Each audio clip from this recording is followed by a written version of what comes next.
नमस्कार दोस्तों, आज इस वीडियो में हम आपको राधा अष्टमी की कहानी सुनाएंगे। माता श्री राधे गोलोक में श्री कृष्ण के साथ रहती थी। एक समय की बात है, कृष्ण भगवान को गोलोक में राधा रानी कहीं नजर नहीं आई। कुछ देर बाद कन्हैया अपनी सखी विराजा के साथ घूमने चले गए।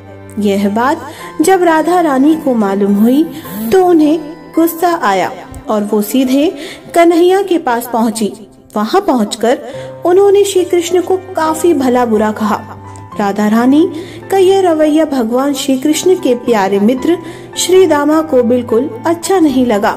श्री दामा ने उसी वक्त बिना कुछ सोचे समझे राधा रानी को पृथ्वी पर जन्म लेने का श्राप दे दिया। राधा को इतने गुस्से में देखकर कृष्ण भगवान की सखी विराजा भी नदी के रूप में वहां से चली गई।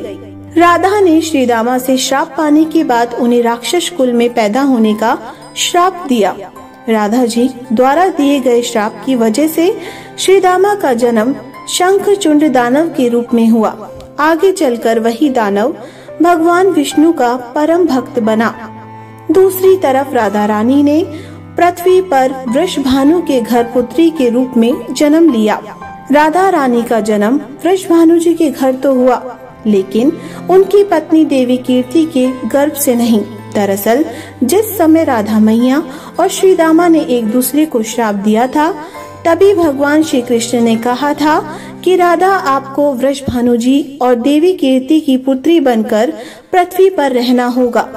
मनुष्य के अवतार में आपको एक वैश्य से विवाह होगा, वो मेरे अंशावतारों में से ही एक होगा। इस तरह आप पृथ्वी पर भी मेरी ही बनकर रहेंगी, परंतु हम दोनों को बिछड़ने का दुख सहना होगा। इसके बाद कृष्ण भगवान ने राधा जी को मनुष्य योनि के रूप में जन्म लेने की तैयारी करने के लिए कहा। संसार के सामने वृषभानु जी की पत्नी गर्भवती हुई। जिस तरह एक बच्चा दुनिया में आता है, ठीक वैसे ही देवी कीर्ति का भी प्रसव हुआ। लेकिन असल में राधा माता का जन्म देवी कीर्ति के गर्भ से नहीं हुआ था। भगवान की माया से उनके गर्भ में वायु भर गई थी। देवी कीर्ति ने उसी वायु को जन्म दिया। इस दौरान उन्हें प्रसव पीड़ा हो रही थी और वह राधा माता के रूप में एक प्यारी सी कन्या ने जन्म लिया।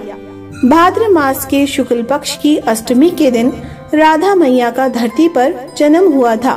तभी से हर साल इस दिन को राधा अष्टमी के रूप में मनाया जाता है।